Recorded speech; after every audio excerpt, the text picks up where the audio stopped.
NFL Pick 6 show, week number 18. We made it. The information slate, sponsored by Thrive. Do want to welcome y'all back. As always, Rich Hribar of Sharp Football Analysis. John Daigle, 4 for 4. Bet Spurts. Should get this out of the way, by the way. We are going to be back for the playoffs next week. It'll be a much better show, I think. just gonna assume that before we dive in on a Wednesday night, breaking down the information slate or the lack thereof. We're going to touch on Saturday as well. The 2-gamer on Saturday. Big contest lurking out there. So we'll talk about that and give some favorite plays that we're looking at on a Wednesday night for the 13-game main slate. Let's bring in Rich Hribar, enjoying that legalized sports gambling there in the state of Ohio. Take your victory lap on Mike Evans. He's smashed for you for DFS. He smashed for you for legal sports gambling. And, it was a martingale. Eventually, it had to hit, and it hit hard. Yeah, listen, we weren't chasing blind. I tried to make a legitimate case. We didn't play him just because he was due. Things lined up. Maybe we'll run back Daigle's guy, Rashid Shaheed or Chris Olave for good faith against C.J. Henderson and the boys there in Carolina. But, Big Mike got us there, every single DFS lineup. Even my Sunday chat, I haven't had someone who's like, I heard you talk about Mike Evans. Are you sure I should start him in my championship? I was like, listen, I know you don't want to, but trust me. This is the week, man. He's going to come through. He's going to make it all worthwhile. So happy New Year to Mike Evans, 2023's fantasy football leading scorer. Daigle, did you listen? I know you were on the fence listening to the Hribar about Evans. I did not, for the record. Bad job by me. Did not play. I told you, but I even said, I was like, no one's going to listen to me. I can't move a needle. And not even the people I do the show with listen to me. And I fully respect your opinion, but I was like, I pick and choose. I piggybacked. I was talking to you behind the scenes in a unique way, and that even when the 4 for 4 subs, we were in our DFS chat, were talking to me about stacks and whatever. I literally, the last thing I told them before signing off was, listen, I don't know if I'm coming around to it. I'm trying to work it in here, but I do know good friend Rich Hribar is on Mike Evans. Like, that's my selling point, is that Rich is playing him. I can't tell you I am, but I know Rich likes him a lot. So that's where I had it. I'm glad you started with him, though, because I know he also had Amari Cooper in a lot of stacks as well, since he talked about Deshaun Watson. And, of course, it took 6 throws in the second half, really, for Deshaun Watson to get there. It didn't look pretty in the first, but I can't results are results. Lap Deshaun Watson. That was he got me there, but I'm not gonna count like this 9 for 18 performance. He was kind of terrible. He got sacked 5 times too, if I'm not mistaken. He threw a pass to an offensive lineman at one point. It was pretty cool. It was a pretty good time. But he had 22 points, man. So listen, we're not gonna be beggars and choosers. He outscored Aaron Rodgers every single week this year, I believe. I'm pretty sure every single score he put up. The 2-gamer, let's talk about that one briefly before we fully dive into the 13-gamer on Sunday. Chiefs at Raiders, 52.5 is the total. Tennessee at Jacksonville. 2 games, teams that are motivated. At least 3 of these teams are motivated. Raiders, of course, hitting that sim button. There's some incentive stuff as well on the Jags side. I was looking at Christian Kirk. This looks like an awesome matchup for Christian Kirk. I was on the RotoGrinders sister channel, scores and odds, talking about his total was, I think, 54 yards. It's since got up, or maybe it was 51. He's got an incentive to hit 90. Of course, Tennessee, we know about the pass funnel. In Jacksonville, it's a loser leaves town game here, Tennessee versus Jacksonville. I'm curious, your thoughts, John. Is that a good place to start as far as Christian Kirk? And I believe Zay Jones, several players have incentives as far as receptions and yards. I don't have it in front of me, but they're doable. It's not like it's 430 yards for Patrick Mahomes to have the most passing yards of all time. Oh, wait, that's doable too. We can touch on that also against the Raiders. But, John, dealer's choice, wherever you want to start as far as slate. We can also talk about Jared Stidham somehow being the best quarterback in the NFL all of a sudden. That Chiefs game, it could be really bad, but it could be a lot of fun too. It's really just going to depend on Stidham's entire career.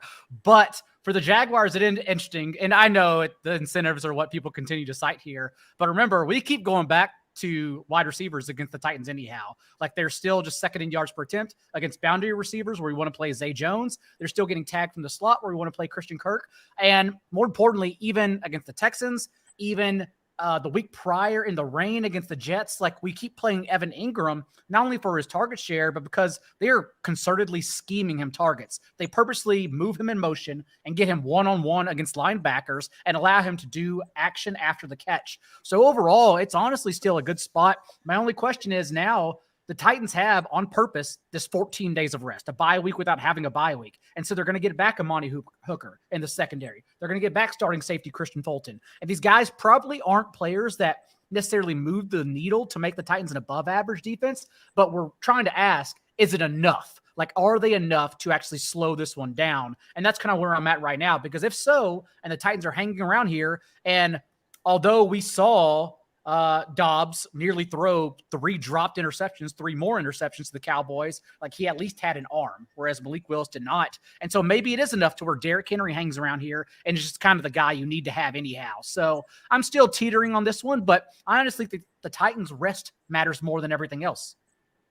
How about Dobbs jumping in and being the guy? Like, how down is Willis? Like, man, it's intergalactically down. It's real bad. And it's hard to fault them, right? Like, it's hard to, because you couldn't run a real offense, and it's not that Josh Dobbs is particularly good last Thursday against the Cowboys, but at least they dropped back and threw the ball 39 times, right? Like, you gave yourself a puncher's chance.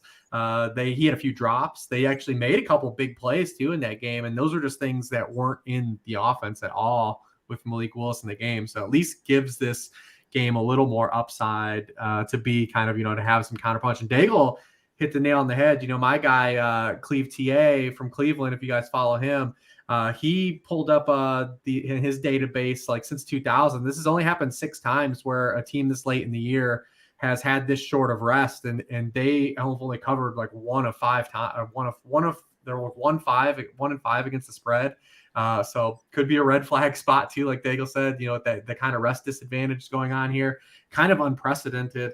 So we'll see if it kind of makes an impact. The Jags did get their guys out of the game last week, but that does that end up paying, in here at all? Does it play at all? Because it's a great matchup for the Jags passing game, and we've seen this play out, right? Like, we've seen everything play out against the Titans, right? Every passing game that they faced, we know that they're just an extreme, pass funnel. They should give up some runs to Travis Etienne. They should try it. Like, let him run for 5 or 6 yards a couple times, right?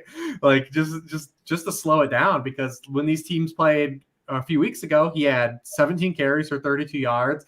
The Jaguars did what every team did against the Titans. They're like, the hell with this. We're just going to wing it around the yard. And Trevor Lawrence went absolutely nuclear, and he was the QB1 overall that week. He threw for 370 yards, 3 touchdowns. He ran for a touchdown. He stiff-armed some linebacker into the dirt. Everyone got there. Evan Ingram had like the most career points he's ever scored. Zay Jones went nuts, even though he tried to drop 3 touchdowns.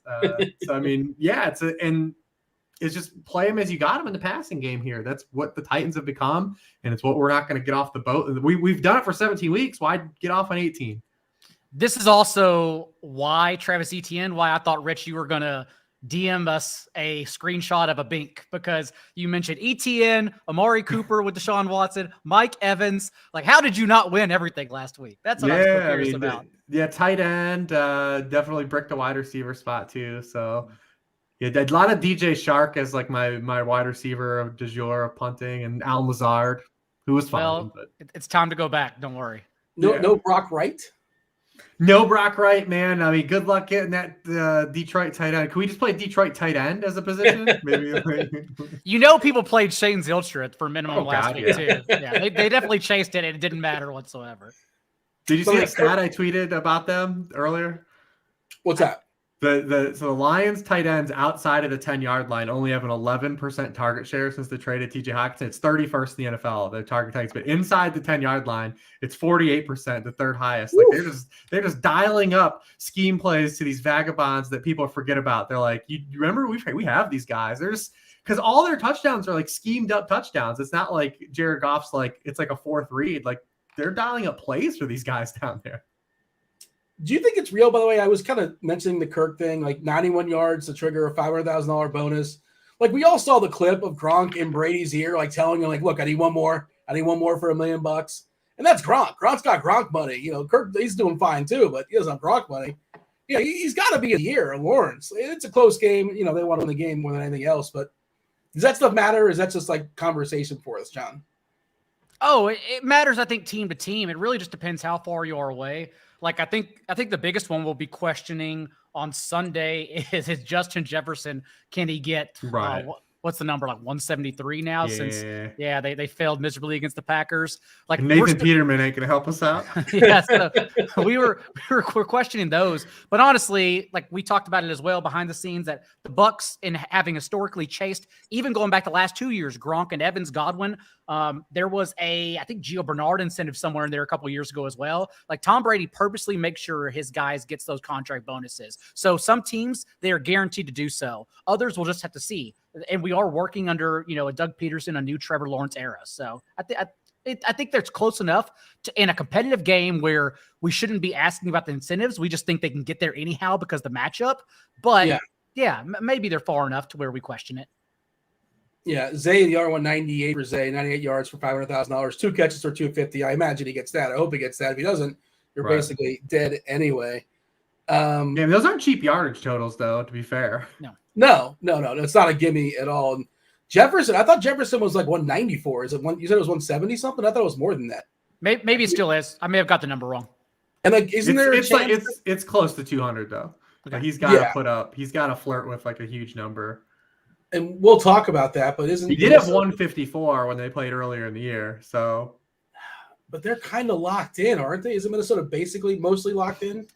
Yeah, they need losses from the 49ers and the 49ers. And like, the Bears to do anything, right? To move the ball. Yeah. Like, I mean, if the Vikings are up 21-0 or something, and like we're cruising through the second quarter, like, are they really going to try to jam a bunch of targets? Like, what if he got hurt, man? Like, going for a record, like. He's also like 24. If he doesn't get it this year, he'll get it next year. Whatever. It's fine. The same thing with Fields. Like, people keep talking about. If it was a competitive game, I'd understand, right? Like, but if they're like up against this Peterman, the Bears are trying to because they know the Texans are dying to fuck this up. Like, they know, like, the Texans could outright beat the Colts. Like, no one would even be blown away because the Texans have been trying to win games this last month. They tried to beat the Cowboys. They tried to beat the Chiefs. They did beat the Titans. The Bears are like, hold on, Justin Fields, you just gotta hold out. We're gonna hold you out. And we're gonna see if the Texans actually give us a shot here at this number 1 pick. I'm in this a survivor pool, and it's a fun concept. You got to play every single team throughout the season once, right? And there's some weeks to get it, so you got to play two teams some weeks. And I have the Colts. I'm in first place, and I got the Colts and Sam Ellinger against Houston. So I don't know if I guess if you're going to play the Colts, this is one of the better spots to have them, but we'll see. Hopefully they hang on. That's going to be a miserable game. Davis Mills versus Sam Ellinger. And that's the battle for number 1 you're talking about, obviously, right? Yeah. Thoughts as far as Tennessee? Like, is Josh Dobbs somebody we can consider playing when, Mahomes, the great Jarrett Stidham, Trevor Lawrence, are the other options here, John? Henry, of course, is going to be popular. They're going to want to grind it with him as much as possible, I would imagine, until if they are behind, change of plans to some degree. But yeah, Tennessee's offense. What's your take as far as the Titans?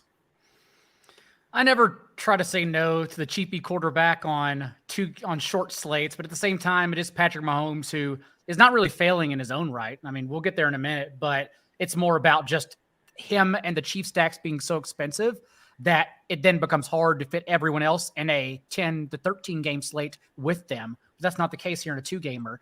So I can imagine that people probably try to squeeze Trevor Lawrence. They'll box score hunt to the Titans, the same results that Rich mentioned earlier, and get those double stacks in with Titans run backs. Everyone tries to play Chig and Burks anytime they get a chance to. So that's probably the more popular option. But yeah, I do even lean towards a Trevor Lawrence stack and Derrick Henry. I mean, dude, the last 3 games before he even had to be rested, and he should have been playing these. Well, he should have been playing these games, but he was clearly hampered. But Derrick Henry is still handling 91% of the Titans' backfield touches without Dontrell Hilliard, who's still on IR. So, yeah, I still think it's just an amazing every touch spot coming off rest for Derrick Henry, where we could even see him involved in the passing game more, as we saw the week prior to him being benched for rest. Rich, what do you want to add as far as the Titans? Yeah, I mean, listen, at least like Dobbs has like the spade of like you run into on a short slate, like him running around, right? Like could you luck box into like a 20-yard rushing touchdown or something? Something along those lines. That still exists in the range of outcomes. But yeah, listen, we know the game plan. They're going to try to give Derrick Henry 50 touches if they could in this game. Like if there's no maybe cap with him getting the rest that he had. He's gone over 100 yards of scrimmage in 11 of his past 13 games. It's interesting is when these teams played last time, the Titans got out of the gates quick. Like they scored their first 2 drives. The big dog had 96 yards in the first quarter, and then he just had 6 carries for 25 yards the rest of the game because they got kind of game scripted out. He also had 2 fumbles. He's had some fumbling issues here down the stretch. But we know like they are going to give him the football as much as they can. That was the game. The Titans had 4 turnovers too. So like that's a big swing of things that if it doesn't happen, we could see a completely different game. Do want to say what's up to those of us that are watching us live on the YouTube. Hit that like button, subscribe. Lots of love here for Rich. Chris is saying thanks for the Mike Evans call. Several people. Big Grip is shouting out the Evans call. And then Ryan's, yes. The 5% that played him showed up to the show to thank Rich. Thank you, guys. Happy New Year. Happy New Year's to all. All 6 of the people. I want to do the Curb Your Enthusiasm bit. Can we still do Happy New Year? It's the 4th. It's kind of in the gray area. It's not I can't help but think about that bit now. Well, that was New Year's Day when he did all that. So yeah. I'm counting it as, the Mike Evans New Year. With the Chinese calendar, it's the year of the Evans. Ryan just wants to say, nice shirt, Daigle. Daigle, what's on your shirt? I can't wait. It is our good friend, Ryan McDowell, Dynasty League Football. There you go. Represent. And Big Grip is giving me props for Parkinson. I kind of said it half jokingly for the record. I did play him on the afternoon slate. I had a nice lineup with Parkinson on the afternoon slate. Yeah, run him back this week. Yeah, I don't know if I'm running him back. We'll see. Dean, run him back. It's like roulette. You hit on roulette, get off that table, man. You do not. The longer you stick around. Every color is red in week 18. I mean, look at these plays. Just play them. He's a tight end. Run him back. Yeah. Stidham is green. It's a wild card. Who knows what Jared Stidham's going to bring? Oh yeah, he's the double zeros, baby. Yeah. Is there a bigger racket? Like we're making a lot of money, but we're not making too much money. How do we make more money? Oh, I got it. Double zero. Like, are you serious? You already got the zero. Now we need 2 whammies out there. All right. Jared Stidham. Who wants the game to take for Jared Stidham against the Chiefs? Yeah, I think he's fun, man. I think he's fun. I think he's definitely in play. Are we going to get the run out like we had to the degree we had last week? Probably not, but he came in here and hucked it around, man. 10.7 yards per pass attempt, led all passers in week 17. He was 5th in air yards per pass attempt. 24% of his throws were 20 yards or further downfield. It was the highest rate in the league. Like he was out here like his mom's spaghetti, man. I got one shot. I'm out here winging it. And they got good players.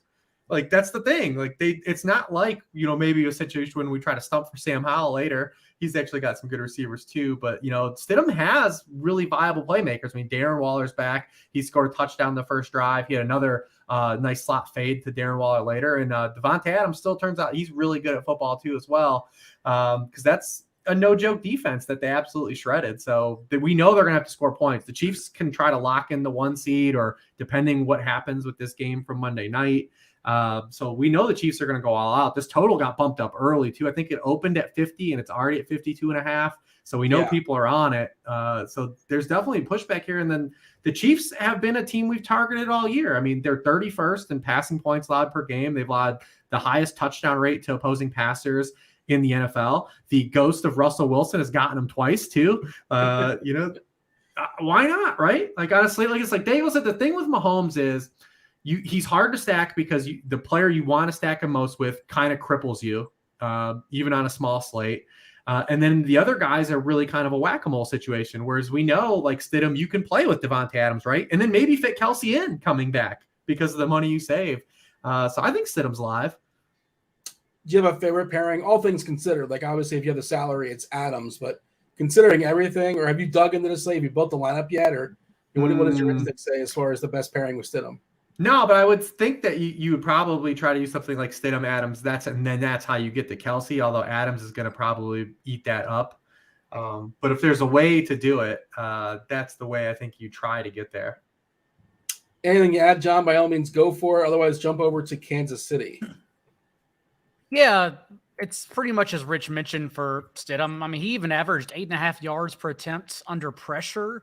The highest ADOT in the league last week as well. That's not the quarterback that threw for 2 touchdowns in 8 games prior to Sunday. Like, he threw 3 touchdowns this game. I don't know who the hell that person was, but remember, that's like arguably the best defense in the league with the player who in the same game made his case, put a stamp on his Defensive Player of the Year nomination for Nick Bosa, and yet Jared Stidham still may have been the best player in that game. Again, I don't know what the hell happened, but also Darren Waller, I still think is live here. Even, as a short slate, if you want to flex him out and put Travis Kelce in your tight end too, more than fair with Jared Stidham as a unique way to stack that game. So that's kind of the ways I'm thinking about playing it. Josh Jacobs was a DNP Wednesday, but as we know, they probably just resting him, knowing that they're likely to give him every single touch. And then for the Chiefs, he's leading in rushing yards, so I think they'll try to get him some.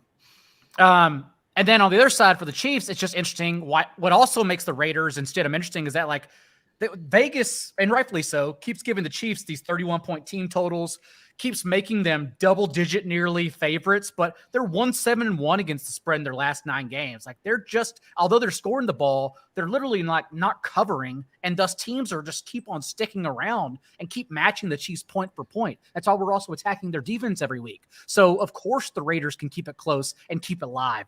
Like, they didn't give up last week. They obviously fought for Josh McDaniel into overtime, so I wouldn't think they give up in, the second time they see an opponent who's actually competing for a playoff spot here. Yeah, I mean, the Raiders are bad, and they've blown a lot of leads.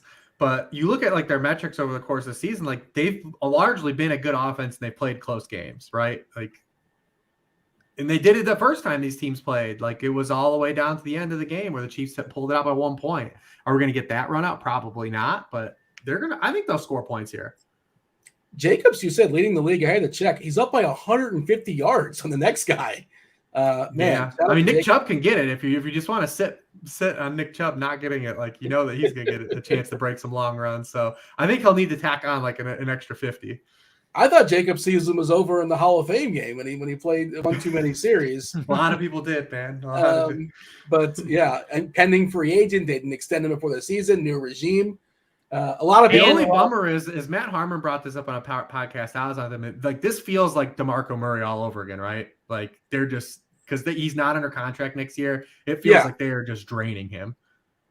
Every time someone brings up the fact where Josh Jacobs was drafted earlier this year as well, you also have to remind them that the people that had him in the playoffs and even the best ball playoffs probably didn't advance to the next round. So they got there, they got to sweat it out, but then he put up an all-timer just like Ramondre and knocked teams out single-handedly. John, your favorite receiver on Kansas City? Kadarius Toney seems to be getting more work, or at least whenever he's out there, he's getting a heavy usage, right?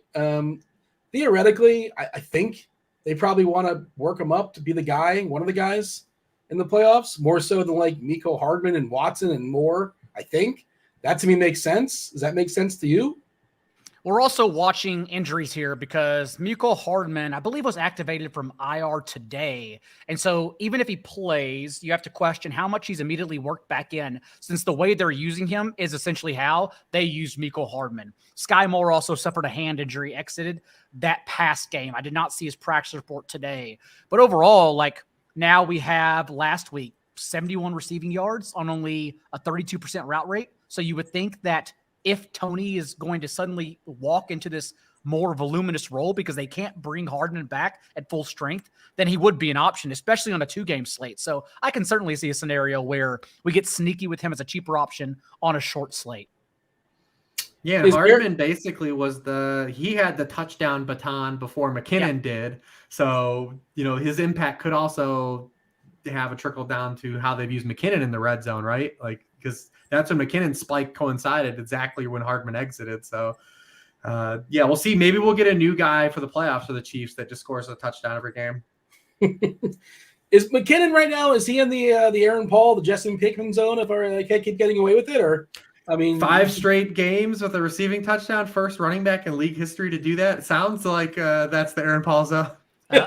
1 touchdown for every 5 touches his last 2 games as well. And he hasn't had any really significant touches the last 2 weeks. No. Hey. Give me the hottest take you can come up with, or your boldest take. Is somebody going to take the biggest stand on here, John, that like you think in comparison to the field? Feel free to be as ambitious as you want to be, and it's hard to say what ownership's going to be now on Wednesday night. But your general feel. Who do you think you're going to have a stronger stand on as opposed to everybody else? Mahomes.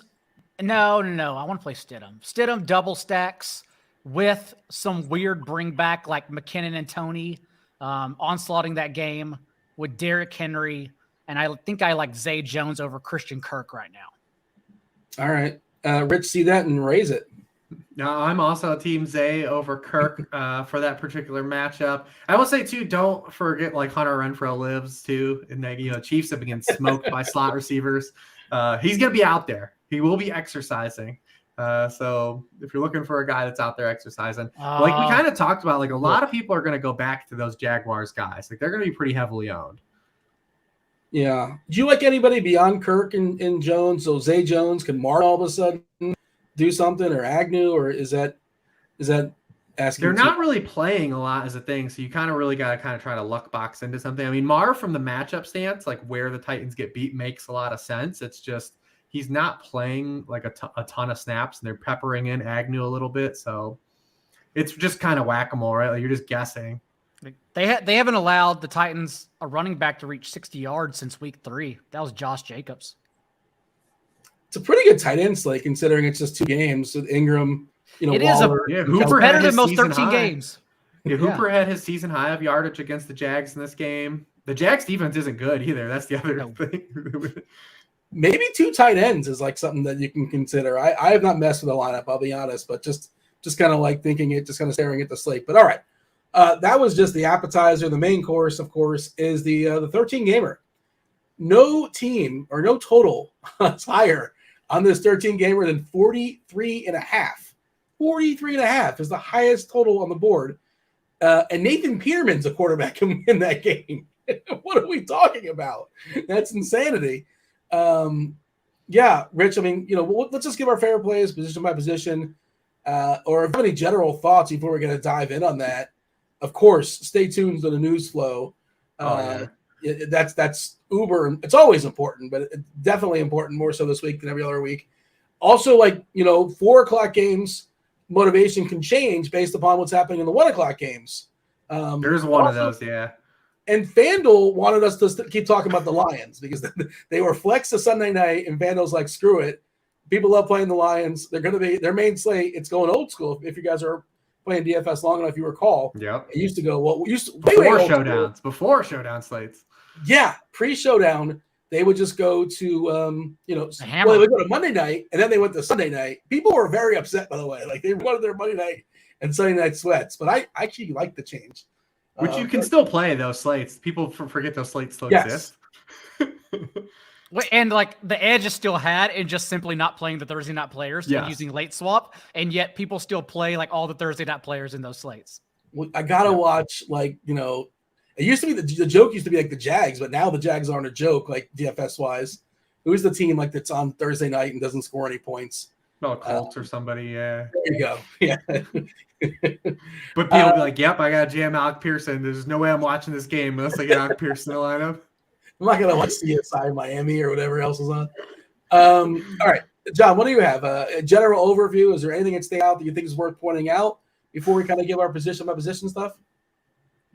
I think we're in a situation where we're questioning how much some starters will play. Also, I look at the top like a Josh Allen against the Patriots defense, which we try and continue attacking with above average quarterbacks. If we are to get there, since the Patriots are playing for their lives and the Bills maybe playing for, it depends what happens with the Chiefs-Raiders game, but the Bills still have a chance to at least tie the Chiefs, and so they could be playing that game as well. Jalen Hurts, we don't know his status just yet, and Vegas thinks he's very clearly healthy. The line was up to 14 points. I think you have to line shop for it. I believe it's 12.5 at some spots now, but Brian Dable still coach of the year. He's still adamant they're going to play his starters. I and Vegas do not think so, but if Jalen Hurts is even somewhat hurt knowing the Eagles are still going out for number 1 seed, I think it is a sneaky spot to potentially stack Hurts here as well at the top. And other than that, we're just kind of peering around, getting cheap quarterbacks in. There's nothing to hide here. It's an ugly slate. It's really, really ugly, but also makes it fun if you're paying attention and locked in through Sunday morning. Yeah, I thought we were going to get Ty God. We still might. We'll see. Stay tuned. I thought he was going to be like 4K, 5-1 on DK, which is still interesting, but he was always a fun play back in the day. Unless, of course, he sees the doctor right before the kickoff, and we don't want to talk about that. And the Chargers, I think it was the Chargers. It was. Oh, my gosh. What a disaster that was. But, yeah, 14-point line is massive. Like, Philadelphia wants to win, but, how much they actually have to do. It seems weird. You got to build. You got to build a 14-point cover. You can't just cover 14 points by not scoring 14 points. Rich, you have anything that's worth pointing out before we're going to dive in and just kind of give our favorite plays by position? Yeah, there's just a couple of things to monitor. Obviously, even if the teams say these guys are going to dress like Daboll, how much does that mean they're going to play, though, too? I would be pretty floored if Saquon Barkley plays. He leads the NFL in snaps played. I would find it pretty shocking that they put him out there. And they've already tried, if you look at the course of the last month, when they've had opportunities to kind of alleviate Saquon's workload, they have taken advantage of those spots. So maybe we get a Gary Brightwell game. The problem with that, though, if you're chasing a spot like Gary Brightwell, is he's going to be playing with potentially backups against the team playing for the number 1 seed in the NFL that has a dominant defense, right? So what's the run out? I think we're more looking at a guy like Jordan Mason, right? Christian McCaffrey is dealing with this mid-ankle sprain. They activated Elijah Mitchell. Does that mean Elijah Mitchell's going to play? We don't know. Obviously, we would love to get a situation where just Jordan Mason is the guy for week 18, or is going to basically, if CMC dresses, we know he's not going to play a lot. So you definitely want to see if CMC practices in full, I think, the rest of the week. Because Jordan Mason's been hot. He has a small sample, but he's averaging 6.6 yards per carry. 29% of his carries have gone for a first down or touchdown. Running back league average is 22%. So he'd be a guy I definitely would be kind of peering through the news and notes on, trying to get some added in insight onto what exactly the 49ers might do with Christian McCaffrey this week, because they're another team that's a huge favorite. They need to win this game to stay at the 2 seed, which gets 2 home games minimum. You have to win the first game home you get there, but you would get 2 home games. And they flooded the Arizona last time they played. Arizona is just kicking the can here. Hopkins probably won't play. Marquise Brown was holding his arm after the game. James Conner got banged up. We talked about last week. We were why are they giving James Conner all these carries? Yes. Right. And here we are. Here it is again. Right. For no reason. So Arizona's just finishing this thing out, man. They're on the road in San Francisco. San Francisco, definitely, I doubt, has a repeat of what happened last week where they let Jarrett Stidham and a lot better playmakers, make plays around them. So I definitely want to follow what's going on with Jordan Mason. So there was a note that Brown supposedly is going to play week 18, which seems a little odd. The Connor thing, give the guy a break, give him a reprieve. It's been a long season for him. And the other thing is, San Francisco can move up theoretically if they win and Philadelphia wins. They're both playing 4:00, but Philadelphia, we'll see. They're probably not going to lose to the Giants, 14-point favorites. And by the way, you mentioned Mason. Is he clearly way ahead? I know people talk about this guy a lot in preseason. TDP, is it clearly Mason over TDP? TDP's been dust, man. Okay, so that will be the guy. That one game a couple weeks ago where they gave him 9 carries, especially because Mitchell's coming back for the playoffs. So They it's not Mason's even needed then. Okay, yeah, because I just want to make sure, because I know he was a buzz player months ago, right? Quarterbacks, Rich, give me some quarterbacks, or maybe just one that you like this week. How many? Give me your long list.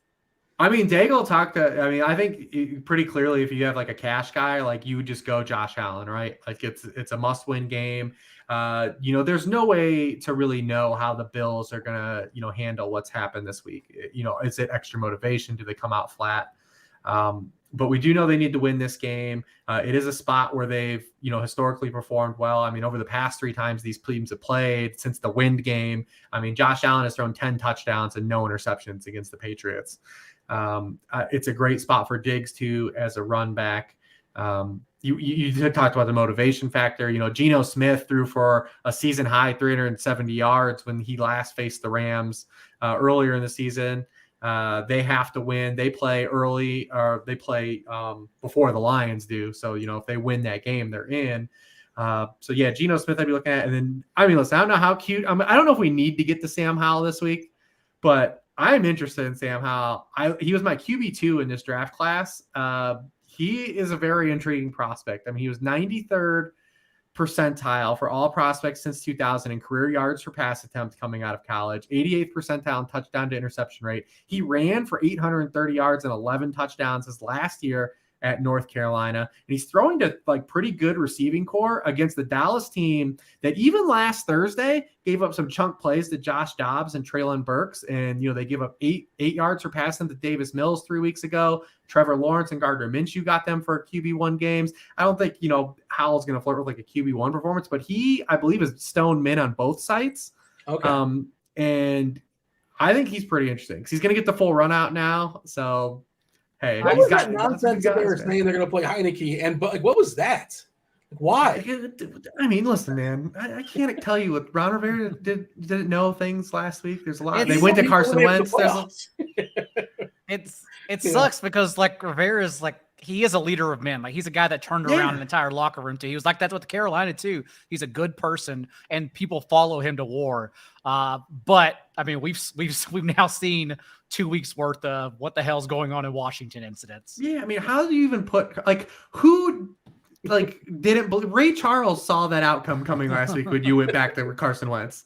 I hammered Brown's money line last week. I do want to second some support for Sam Howell though, because he finished his career with 92 passing touchdowns in 3 or fewer seasons in the ACC. For reference, Deshaun Watson and Trevor Lawrence had fewer with 90 in the same amount of time. Sam Howell could be very good. You ready for the player profiler comp for Sam Howell? I actually don't know it yet. He played last week. Is it Jared? He's got the very same first name as Sam Howell. Darnold? Sam Darnold is the best comparable according to Player Profiler.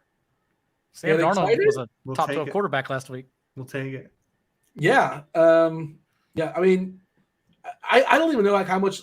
Is there one player that we absolutely this is the guy we want because he's the nuts and he's fully motivated and that's that? It's not necessarily Allen, a quarterback, if you have it, sure. I'm trying to think as far as the entire slate. Maybe we'll move on and figure it out as far as running back. But I think definitely there's some top plays. Like I said, I think Allen and Diggs are definitely guys to pay up for. And we don't know how much salary we're going to need to save or what really gets opened up. That's why I say Howell, you might not even need that salary, right? You could probably easily get Josh Allen in with really good players this week. I would say pretty obvious. I would say Najee Harris definitely stands out as a guy who's getting just a massive workload. We know they have to win and they need help to get in. He's facing a Cleveland team that we have targeted roughly the entire year on the ground. They're a home favorite, although I think that's might be a stretch as well. We have to go back to this Cleveland money line. But Najee Harris looks like a guy that stands out, that looks like a really good bang for your buck, motivation, everything lines up. I will add on top of that too, because Najee Harris is on my list of players. He's also been I can't talk shit on him for the first half of the year and then not have his back the second half of the year when maybe that foot injury did heal over the bye. And from week 10 on, he's been top 5 in success rate and EPA per play. He's added 30 yards per game to his box score since the bye. And the Steelers are top 6 in run play rate. That's how you attack the Browns. It didn't work out for Brian Robinson, but before that, the Ravens averaged over 8 yards per carry. Joe Mixon total over 100 yards. Both Kamara and Taysom Hill rushed for touchdowns in that Tundra game. So I think it could be a very good game here for Najee Harris. All right. And then, like you said, on Fanduel, you're getting the gift of Packers-Lions because we know even if the Lions are eliminated, it'll be a bummer if we get the reveal that they're eliminated before then. But we know they're going to play hard, right? They'll play straight up, I think. I think they'll mostly play straight up. Detroit. The Lions are going to play straight up, and there's a ton of cheap dudes in that. Daigle kind of hinted at both Lazard and Watson. We're getting this, man coverage based, Lions team. They play man coverage the second highest rate in the NFL. And both of these Packers guys have just really wide splits against man coverage. The only wide receivers in the NFL to be targeted more against man coverage on a per route basis than Christian Watson this season are Tyreek Hill, Drake London, DK Metcalf, and Amon-Ra St. Brown. He's also third in the NFL in yards per route run against man coverage. So We did see last week he came back. He was limited. He only ran a route on 61% of dropbacks, but dude, he has shot at some big plays. I mean, he slid 130 air yards. They took money ball shots to him. So if he gets that route rate back up to where he was, like 85, 90% against this defense, huge upside. Lazard already had, 80 yards and a touchdown. These teams played earlier in the year.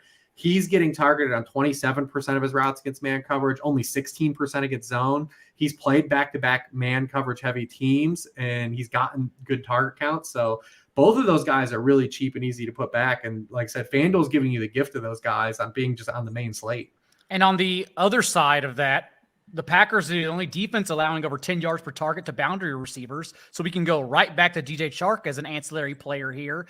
And then the Packers, although they are Football Outsiders' #1 defensive DVOA since week 10, they're still allowing explosive plays, in particular on the ground. Like they are third in rate of 10+ yard runs since week 10, also allowing 5.4 yards per carry in that span. And DeAndre Swift looked like that dude last week. Like he looked like he was finally healed, that it all finally clicked in one game. The Bears do that to a lot of dudes. That they do that too, yes. But the Packers are equally bad on the ground, and we knew the Vikings weren't going to do that. The Vikings didn't do anything, in fact. But like the Lions, if you do let them just out physicality you, they will. They did that against the Bears. So maybe like we do get some good splits here for Jamal Williams and DeAndre Swift as well.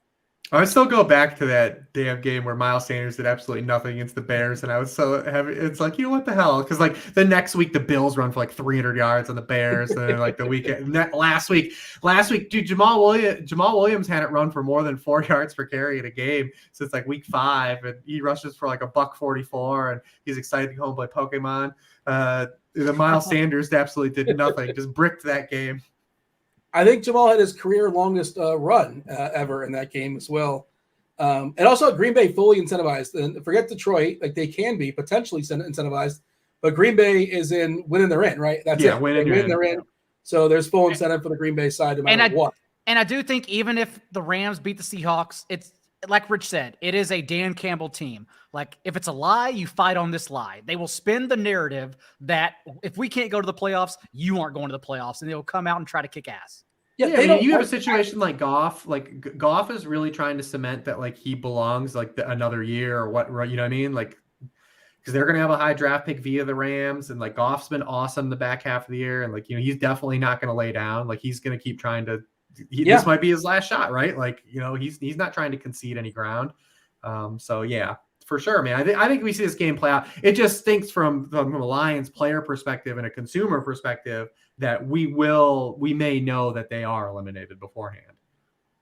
Yeah, the Lions need Seattle to lose. Seattle plays against the Rams, so they're probably not going to lose. We'll see. I mean, you never know. Baker's had a couple moments here in the sun since he got in the hands of McVay, and they did play with Wolford. It was in LA the last time they played, but they played Seattle to the wire.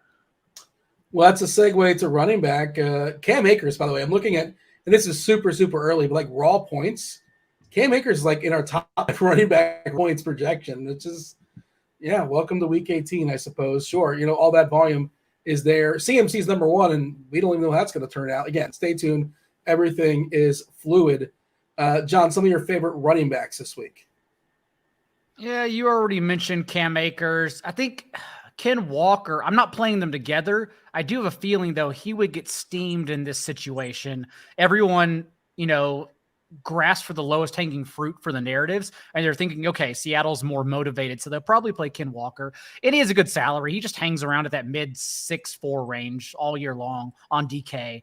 But at the same time, if he's going to get steamed, then yes, we can just go ahead and pivot to the opposite game script and Cam Akers. Miles Sanders as well, I think is still a good play to go back to if you're not playing Jalen Hurts, knowing that they are just coming out with the same game plan they had before Hurts got injured, because they have to lock down the #1 seed. And I don't think I have any cheapies for anyone, honestly. So hopefully, Rich, you can hand that to us. Algier, I'd throw him in the conversation. He's still kind of splitting, though. It's just annoying, him and Patterson. Yeah, that's the rub, right? Is that like he would just get the lion's share of the carries. We know he's going to smash because the run game's been good against everybody. The Bucs may eventually pull guys at some point. Yeah. he's probably popping in some early optimals too because of how he's played him. He's still been an RB1 in 3 straight games. I mean, he still had 95 yards and a touchdown. It's just that Patterson still handled enough work and got a goal line carry, inside the 5 carry to kind of be like a potential thorn for ceiling. I don't know what to do with Dalvin Cook. I just don't think the game, I'm just not really projecting the game to be like that close to where like they need to really put Dalvin Cook at risk in the second half of that game. And he's been flat out awful. In the team, it's been a top down from a team perspective. Like they just haven't been able to run, and they put they put their right tackle Brian O'Neill on IR. They're down. They've been constantly losing linemen. They're going to be a fun conversation next week. A lot of people, I think, are going to be betting against the Vikings next week. It's going to be interesting to see if we need to pivot and go the other way. But the last 2 weeks, the Bears have allowed 265 and 254 rushing yards. I mean, holy smokes, man. Maybe it's Alexander Madison, but you have to get some more clarity if you those things are all tough. Those are all tournament-based guys. I think from cash, you're still looking at Najee, Daigle, said Kenneth Walker. Maybe some other guys like a Nick Chubb, who maybe is an outdoor shot at still the rushing title if he has a monster game. The stupidest thing too is that Alexander Madison on DraftKings is not even close to minimum. He's 51. No, he never is. He's 5,100. It's how did we get here? He probably should be though, because if Cook's rolled out and he was 4K, it's just we were playing with one less player because they're just going to lock put Madison. I do like that they price the backup guys like that. I think all the handcuffs to the big back should be like that. 'Cause we ran into earlier this year when we got the Tony Pollard midweek. Remember, it was all right. Well, he's in every. Remember, he was 90% in lineups. It was who's the 10% of people not playing him?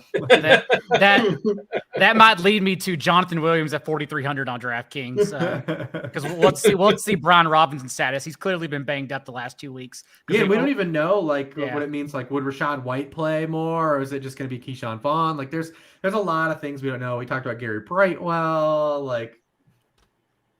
Malik Davis could be interesting, maybe. Right. Josh Kelly is also interesting. Yeah, and then you have the Josh Kelly. The interesting thing about that, though, is he might be a pure late swap guy, right? You catch people sleeping, because I think the Chargers have to prepare for those guys to at least start the game. Because if the Ravens win, the Ravens did beat the Bengals earlier in the year. These teams are very different spots than they were at that point.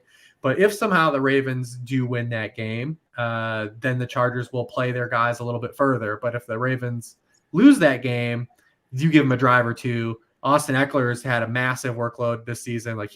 You might not even see him if that's the case. Then you get a lot of Josh Kelly. But that is even to a wild card. If they're already in, would they save Josh Kelly, or would this be the sacrificial Isaiah Spiller game? Just go ahead. Which is annoying since they just waived Sony Michel too, so it would have to only be Isaiah Spiller. Mm-hmm. What's really important though is that 5 spot, they want to play the winner of Titans Jags as opposed to Bills. Be careful what you wish for. Chargers got smoked by the Jaguars earlier in the year. Well, you'll take that, or the Chiefs are behind door number 2, or the Bills. I get it. But if you could hand pick. I mean, one of the worst things, have you ever been in a fantasy league where if you get the top seed, you could pick who you play? Yes. Man, dude, you think that you're doing the right thing? Man, how many times does that come back?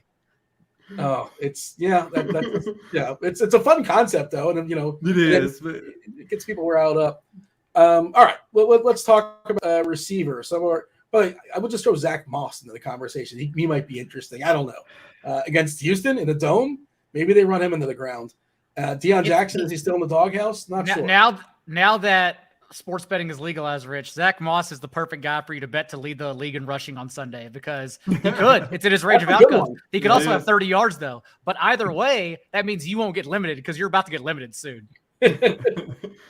I want to love Zach Moss, but his last 2 matchups were top down, cream of the crop too, right? You face the Giants and Chargers the last 2 weeks. Every week we look who's facing the Giants and Chargers, and it's not his fault. He has averaged 5 yards per carry in both games, 4.9 and 5.4. So maybe it's just a game script issue, which who knows with Sam Ellinger if it is still a game script issue, but. That's the annoying thing. We talked about it last week a little bit too, and we glossed over it here, but it's Aaron Rodgers is yet again in an elite spot. Yep. And it doesn't even matter. He rushed for a touchdown last week. It still wasn't a top 12 quarterback. The dude just does not have a ceiling. To be fair to Rodgers last week, they lost 2 possessions. Like you had a Yeah, kickoff return touchdown. touchdowns. Sure. Oh yeah, that's true. Oh, You had a- because Keyshawn Nixon is awesome. Yeah, That's you had a fine. kickoff return touchdown and an interception return for a touchdown, and then he sat the whole fourth quarter. Yeah. But if he So was I will playing be blackjack, somewhat fair. He still was only averaging 6.5 yards per pass against the Vikings. if he was playing blackjack with his DK points, he would not bust once the entire season.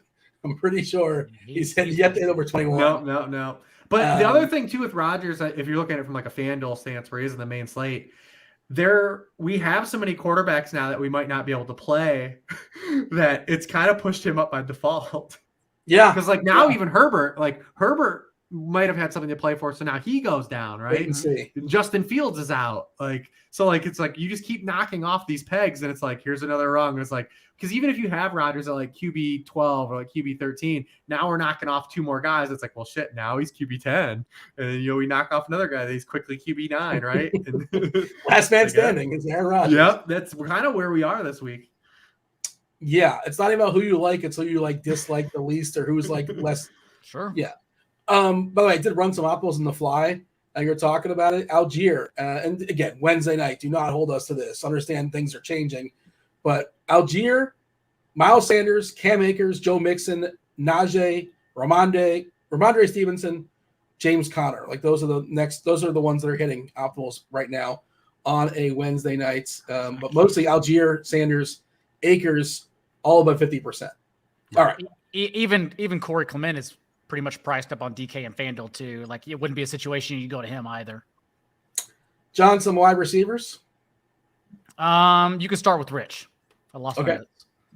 Rich, I brought up the Packers guys. Like I said, Stephon Diggs stands out. I mean, he's another one of these guys. He is due for a little bit of a slump buster. He did have 7 for 90 and a touchdown against the Patriots earlier in the year. Had another shot at like a 50-yard touchdown that Allen just overthrew him on. But the Patriots play man coverage, the 6th highest rate in the league. Diggs is another one of these guys, just destroys man coverage. 32% target rate per route compared to 23% per route against zone. And we brought up the 2 Saints guys. Chris Olave needs 18 yards for 1,000. Obviously, it's not like a huge run out. He can get that on one catch. But this is the run back spot for Mike Evans, right? So with J.C. Horn out of the lineup, the Panthers have allowed a league high 78% of boundary wide receiver targets to be completed this season. Even with Horn available since week 10, they've allowed 14.5 yards per catch to opposing boundary wideouts. That's 30th in the league.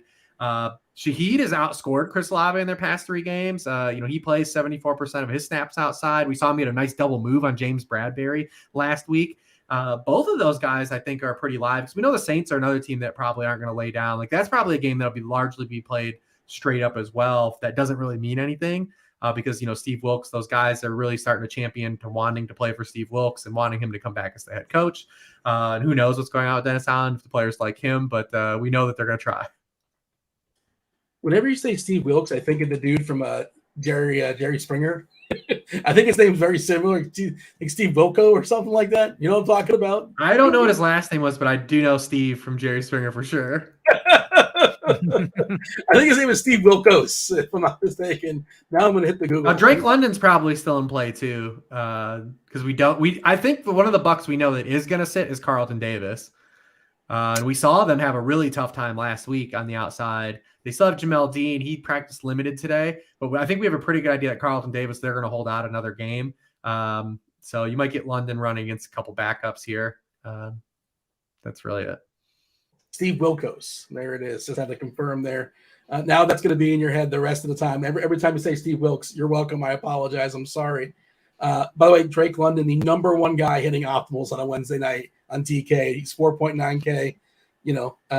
It makes sense, I suppose. Sure, why not? John, did you find your notes?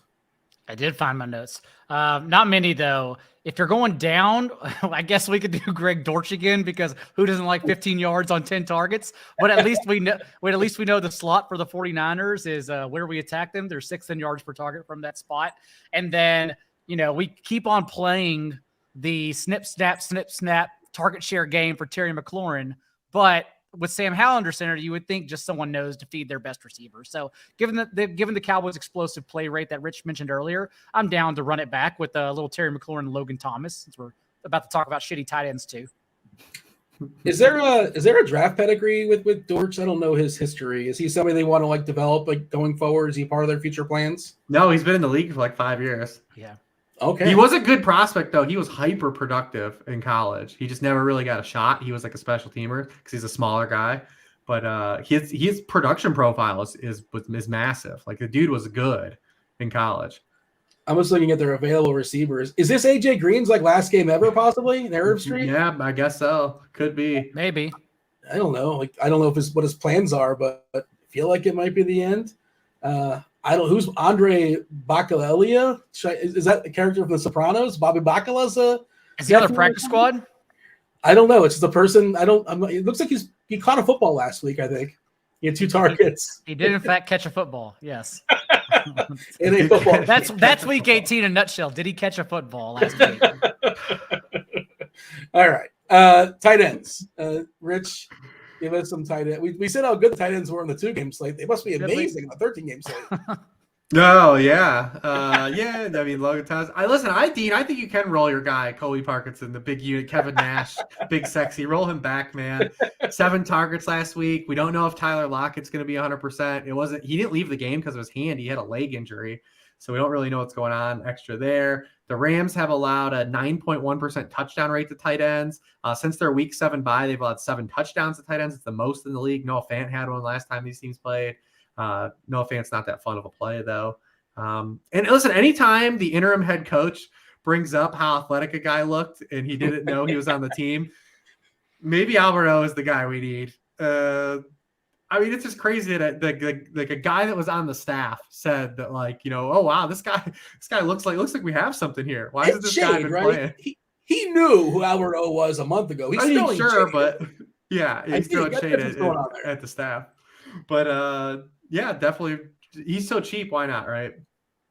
Yeah, it's hard to know like what we're going to need salary wise when Sunday rolls. But the Broncos are going to play all out. Like Russ is going to do the nano bubbles thing. Like they're not going to lay down. They're going to try to win. Yeah, well, they don't have their picks anyway, right? Yeah, I'm guessing. Is their entire draft gone? And the picks that matter, I think, at least are gone. John, you want to sell us on any tight ends this week?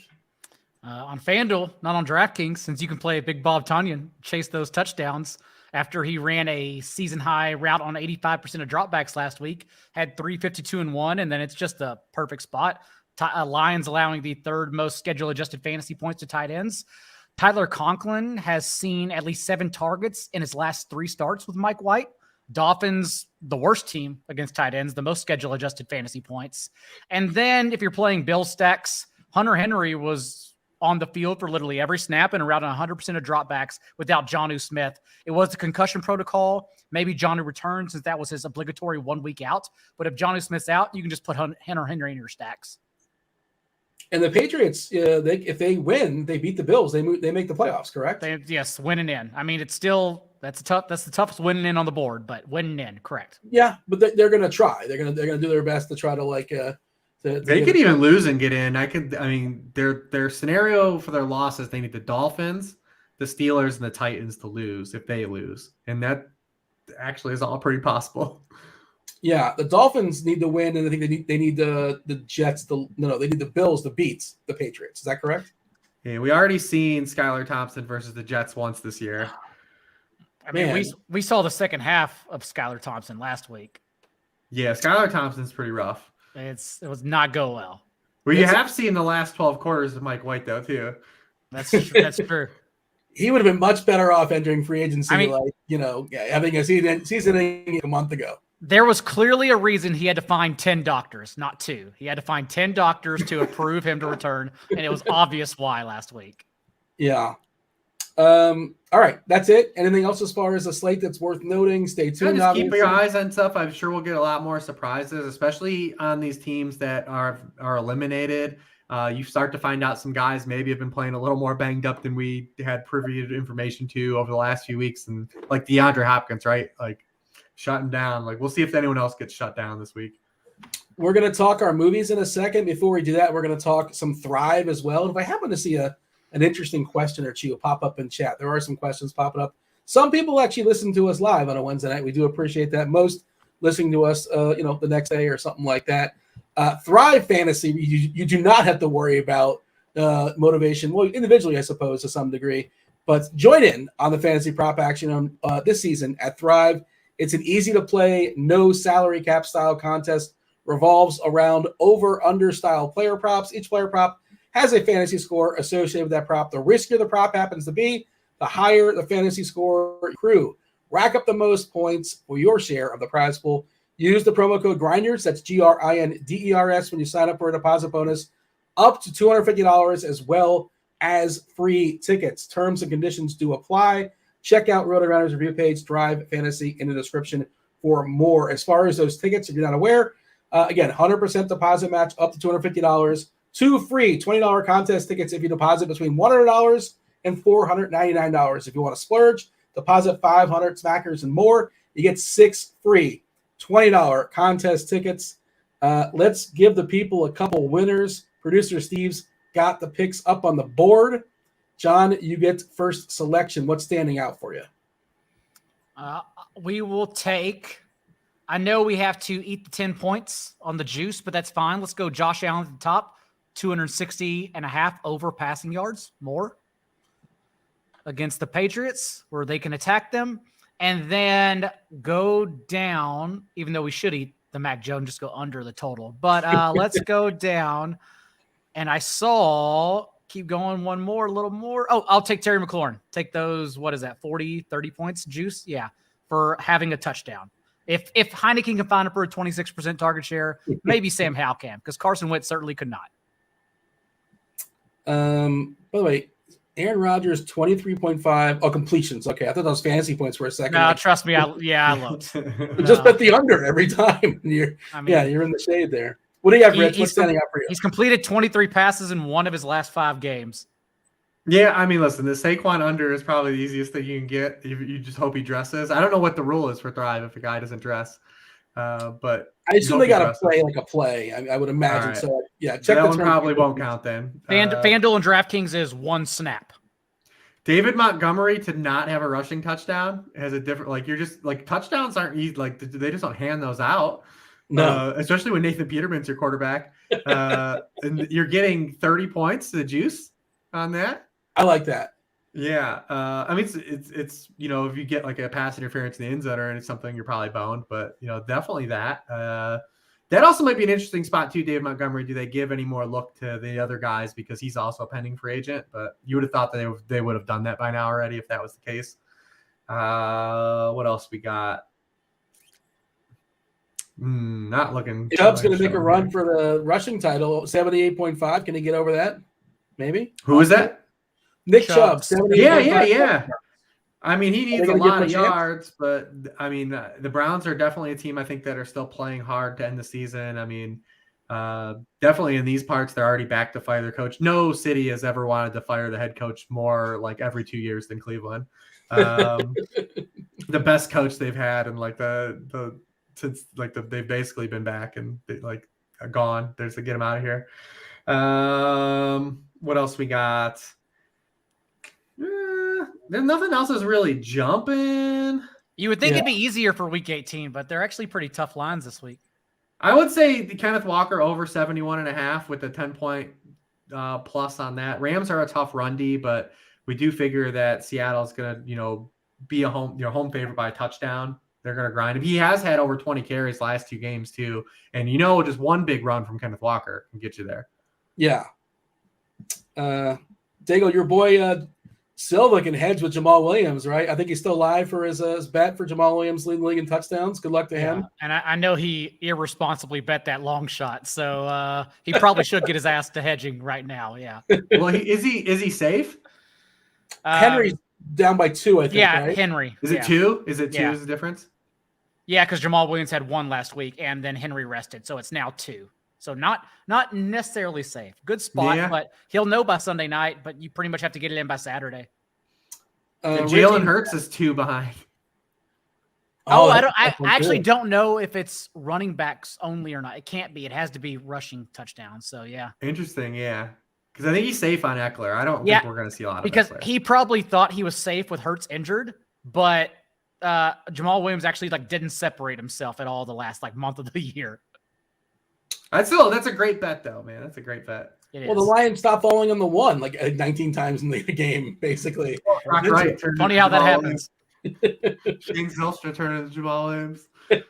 Do check out Thrive Fantasy. Again, promo code Grinders, GRINDERS. When you sign up, deposit bonus up to $250, as well as those free tickets we talked about. Let's see. Rich, you won our movie bet last week. Do you want to put on hold what movie you're going to? So I don't know if we're going to show off your lineup. I know, look, you play who you tout. You touted Mike Evans. You threw Mike Evans at us, and we got smashed. I don't even think it was even close. I know my lineup was not very good. I stopped looking very, very quickly. Congratulations to you. And we have 2 movie reviews as well. What are we doing? We're doing the reviews first, and they're going to assign us something, Rich? Sure. That sounds good to me. The Longest Yard was the movie that John assigned the crew. Producer Steve will jump in a second as well.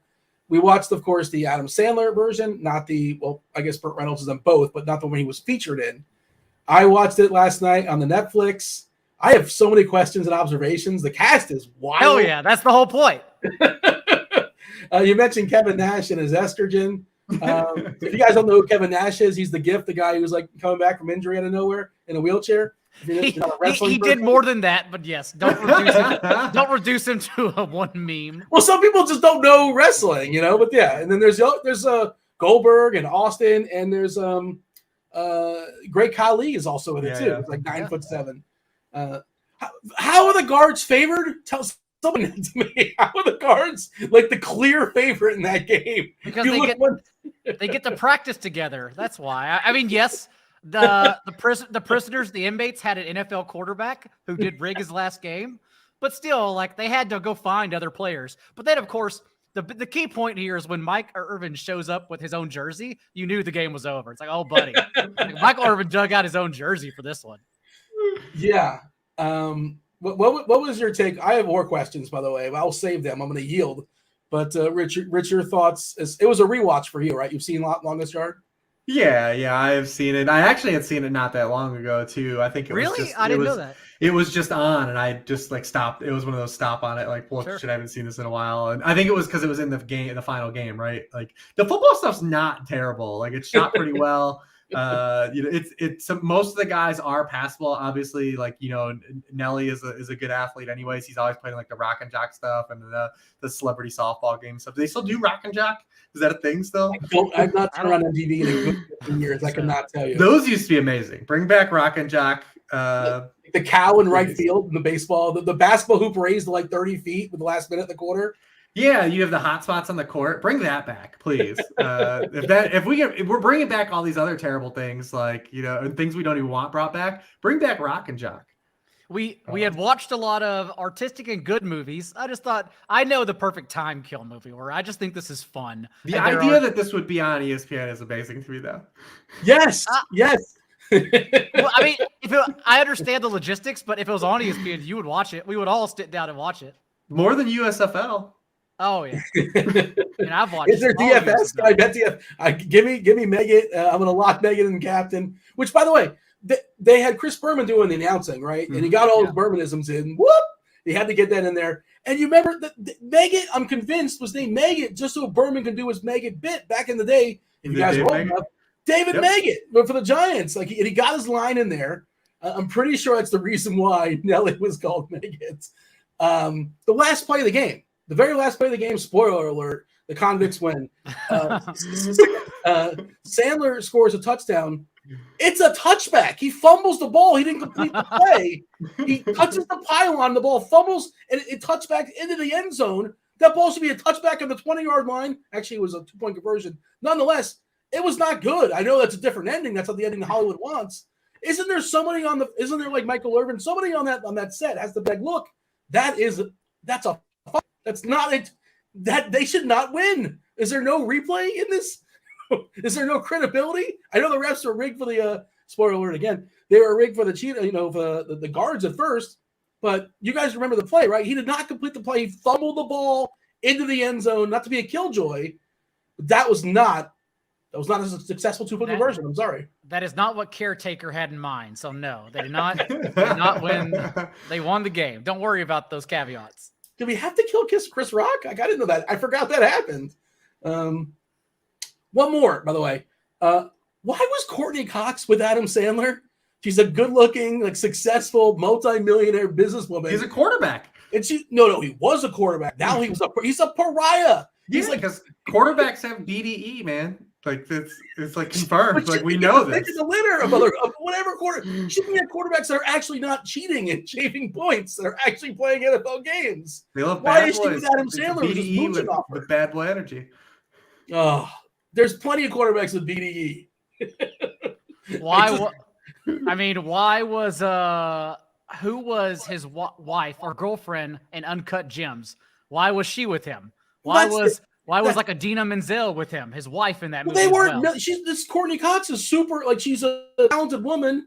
She made a whole bunch of money in fashion or something like that. Why is she slumming with Sandler, who's a pariah? Like I didn't get that, but I'm nitpicking. I apologize. I would like to think it was the NFL's pension program.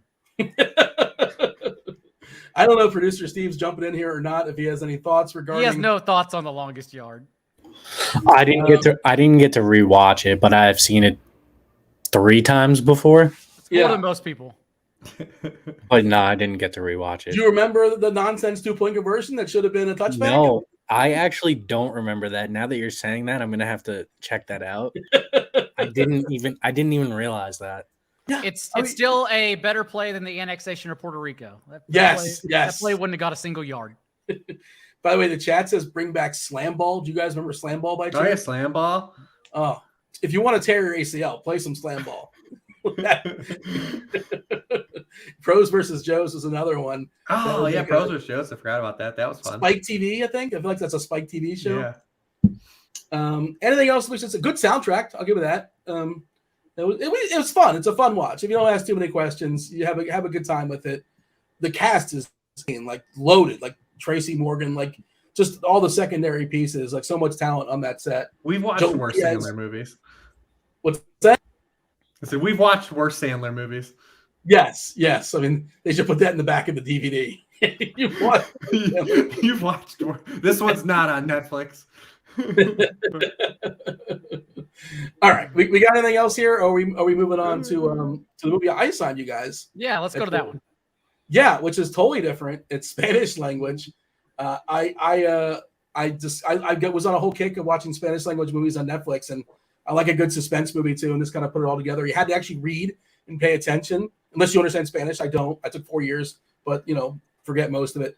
The Invisible Guest. As someone who's got 3 kids, I'm well mastered at the art of caption watching.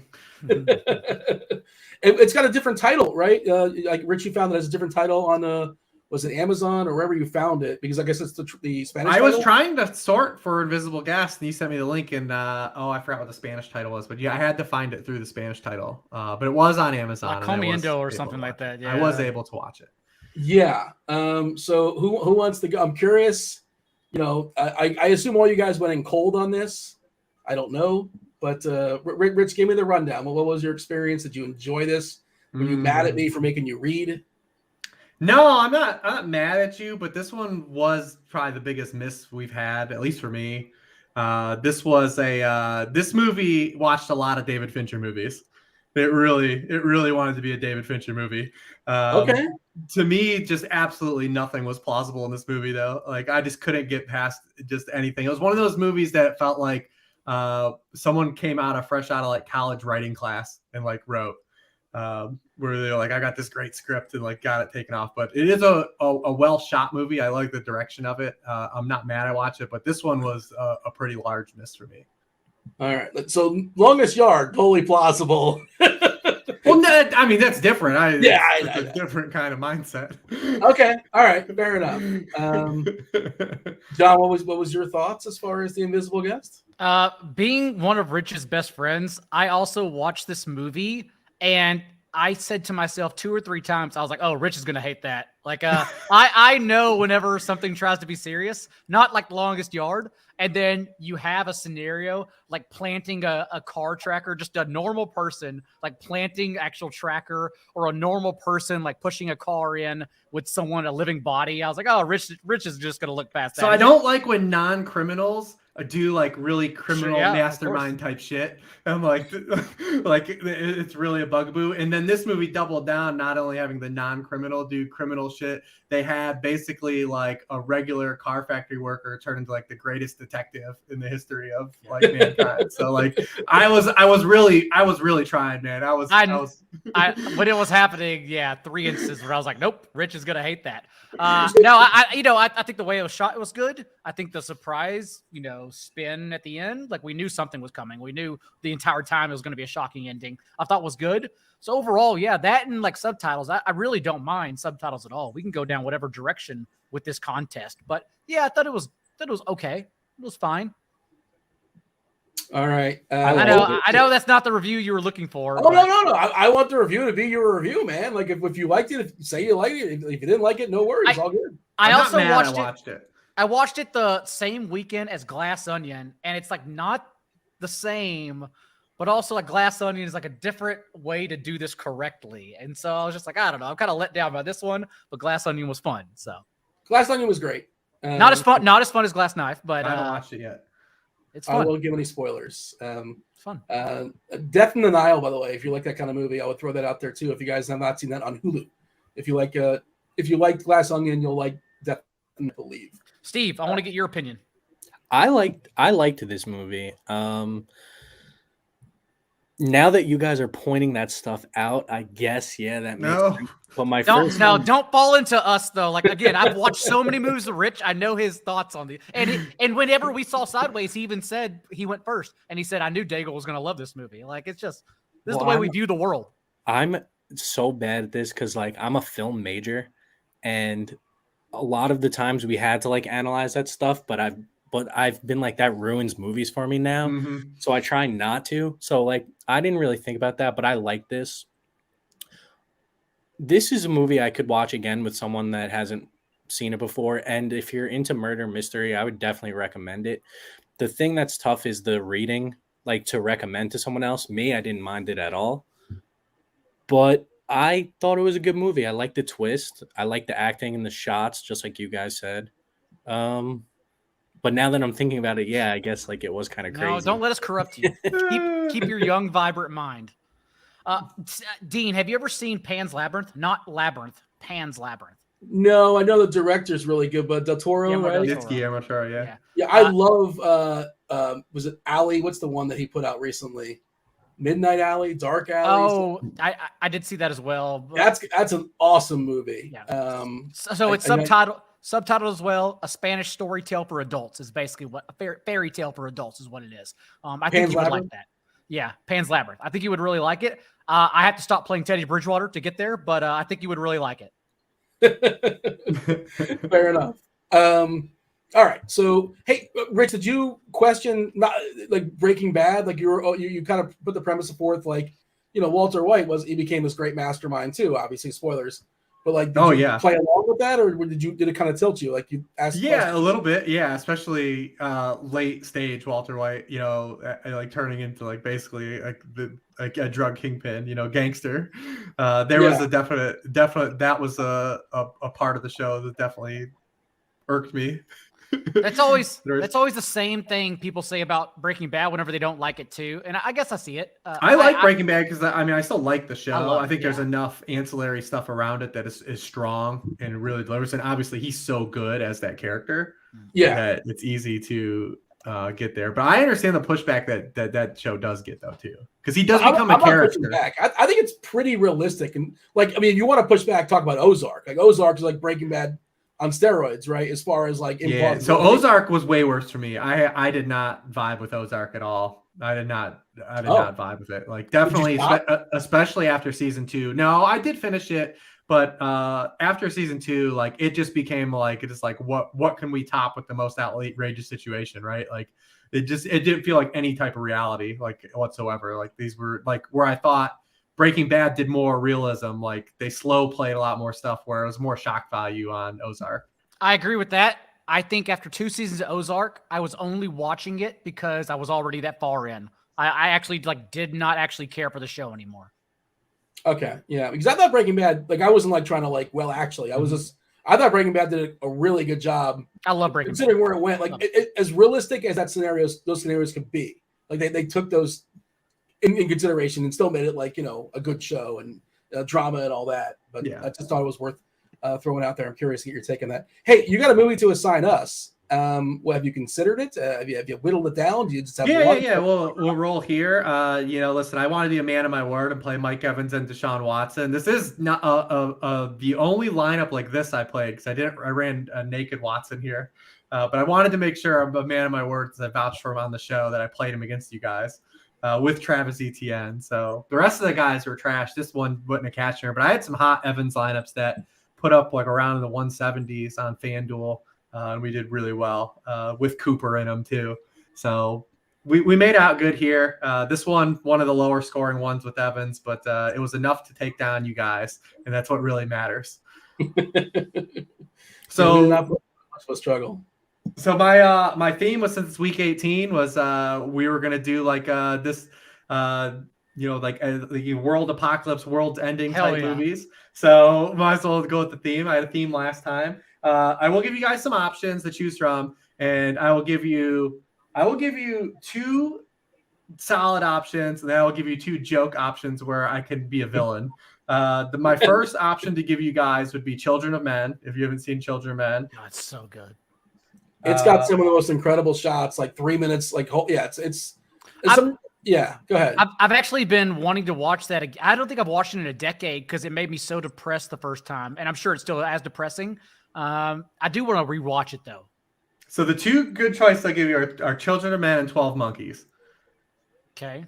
And I've never seen 12 Monkeys, by the way. Oh, okay. Bruce Willis? Or we very rarely get a Dean hasn't seen movie. Yeah, we're already leaning towards that one now. Is that Brad Pitt or Bruce Willis? It's one of those two, right? Pitt, right? It's Brad Pitt. Yeah. Okay. And Bruce Willis. Oh, it's both. Okay, that's fine. There you go. And then if you want me to be a villain, I'll give you The Happening or Waterworld. Oh. I think Waterworld may still be underrated. I'm not gonna lie. I think it's The Happening. The Happening is legit. I think the worst movie ever made. I went to theaters. So what's happening? The Happening. What is happening in this movie? M. Night Shyamalan. Yeah. He's very hit or miss. It's questionable. It's questionable whether anything is actually happening. So if you want me to be, Dean has not seen 12 Monkeys. Steve, have you seen any of those movies? None. So I'm good. I'm good with whatever. Well, but if Dean hasn't seen a movie, I think we should watch that. 12 Monkeys is like the best one. I think. I mean, it's better than Children of Men. Because I will say, Steve, take the time to watch Children of Men. Yeah. Okay. But we were going at 12 Monkeys. We, like they said, I don't think we've ever had one where Dean hasn't seen it.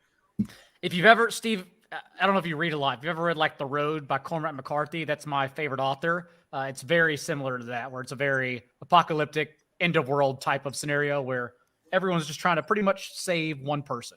It's good. Okay. Good movie. All right. Yeah. I remember it most just for like the couple scenes of like it's like 3 minutes long, 4 minutes long, and there's a one shot in there that stands out pretty well. Mm-hmm. Yeah. That's. I mean, it's a good movie, but like just that's what kind of like the icing for me. Yeah, it was when it looked like Clive Owen was going to be a real thing. Like they were really like Clive Owen was it for a little bit. He did the movie with, is that him with like when he's a prisoner with Jamie Foxx? That's Clive Owen, right? Or no, that's the bank robbing one. Inside Man. It's the bank Inside Man. That's it. Yep. Inside Man, which is really Still good. Still good movie. Denzel. Yes, that's very good. What's the one? It's not Clive Owen, but like he's a European guy, like a Clive Owen knockoff, like Multiplicity, like the 4th version. Where like Jamie Foxx is like the DA or something like that. You guys know what I'm talking about. I'm sure he wants to get in prison, and you're not talking about Training Day, right? No, now I have to know what it is. Somebody in chat tell me what this movie is. Clive Owen knockoff. You're not talking about Colin Farrell. No, it's with someone. It's in that pool though. I don't think he's Irish, but he's British, I believe. But it's if you like Clive Owen, then you'll love this guy. Vice versa. I don't know. It's not coming to me, but. Yeah, maybe we'll. I'm sure. Law-abiding citizen. Thank you, Josh. You guys have seen this, right? Count on chat, baby. We count on chat. I watched it over Christmas. The Great Holiday Movie. Yeah, it's and that's the movie. By the way, Rich will hate it. He's asking questions because there's some absurd things that happen. which is play along and it's fun. That's no, listen, I'm Gerard Butler okay. as well. I'm okay playing along when I know I'm supposed to play along. Yeah, this one you're supposed to play along. It's just ridiculous. If I'm in on the joke, man, like I saw chat like brought up Expendables earlier. Like I'm cool with that. Like I'm cool just like swerving into that direction. I definitely have that gene. Invisible Guest was similar to Crash, which somehow won Best Picture, but it was like egregious. It was serious, but it was a series of events that would literally never happen to anyone in this lifetime. I've not seen Crash since when it won the Oscar. It's the old Bill Simmons, and he has some good theories back in the day. Like he said, like you're supposed to wait a couple years. Like in 2023, you vote on the best movie for 2020. Like let the movie sit for 3 years and be out there in pop culture, and then we can have a bigger sample size to determine. That's not bad. But people like immediacy. They don't want to know who won best movie. I mean, listen, the biggest thing is who cares about the awards. Like what you That's like. the other part. Honestly, like what you like. That's why I'm trying to win this contest again, because I think my next I will pick a theme for us. And I will pick like a year of just Oscar films and hey, let's decide which Oscar film to watch. I think and hopefully we just end up on Birdman. We can all watch Birdman. 12 Monkeys it is though, Dean. Yes. Birdman was another one that had a lot of long shots, but I don't know how great that movie was. It was fine. I love Birdman. Do you? Okay. Yeah. Fair enough. Right. I like Michael Keaton. It is a filmy movie though. There's a lot of single cam. Yeah, it's shot really well. It looks really cool. The openings isn't the whole movie actually, now that I say it, single cam? So, I mean, there's some tricks going on where it's not really, but it gives the impression that it is. Like 1917, there's some tricks. There's only one cut and it goes black. Otherwise, it's like a straight. They want to give the illusion that's a straight, shot. It's not, but it's still good. Hey, we got to tell the people where to find you, Rich. Week 18. 2023. No, we're back. We're back for the playoffs. I saw his overwhelming chat response to come back for the playoffs. We also strong-armed ourselves, not only getting the playoffs coming back, but we strong-armed the Super Bowl party as well. So kudos to us at the Pick Six Show, bullying the crowd here. The tournament preview, the Swolecast, everyone, literally thank us, because I know it's from our bitching that we are only us that we are coming back. We were the only people to yell at the CEO on a show. You guys are coming. I assume you wouldn't yell and then leave. Are you planning on coming? Oh, I mean, it's an obligation now. That would be a bold move, though. It's just like, I'm good. I'm just gonna stay. Yeah, thanks for bringing it back. I mean, literally the last time we had everyone that gets together to do a RotoGrinder show goes to the Super Bowl party in Nashville. Last time we had it was the last time we were all together. And I mean, dude, I can barely vaguely remember that because that was literally a weekend before airports started shutting down for the pandemic. That's how long ago it was. Patriots Rams Super Bowl, I believe. Yeah. Niners Chiefs. Niners Chiefs. And then I believe I went literally the weekend after. I went to go see Rich and his family in Cleveland. It's a weekend I will never forget for obvious reasons. Well, yeah. Being on a high note or a low note? I don't know what just happened there. Well, no, it pushed me to the life changes I've made. So yeah, hey. That's when he started falling apart. Yeah, listen, I mean, I have a device in my heart now, but hey, we're good. But now every photo you post on social media, I see all the comments. Everyone says, look at you, Rich, looking good. So yeah, because I nearly died. That's why. Yeah, I'll take it. I don't know that backstory, but I'm glad you're with us. I wasn't aware of that. I just flat out missed it. But and you look svelte. Svelte as ever. You look fabulous. Well, Dean, I'll squeeze you in person. We're going to go back to that same brewery. Maybe not get the Cocoa Nibs beer, but we'll get something else. That is John Daigle from 4for4 Sports at BetSperts, Rich Hribar, Sharp Football Analysis, producer Steve as well. It was the NFL Pick Six Show, Week 18, the information slate, sponsored by Thrive. Again, check out that promo code Grinders for Thrive. Come back next week. We'll be breaking down the playoff slate. Looking forward to that. Win something this week. Come back next week. Do appreciate y'all. That's the show. We're out of here. Holler.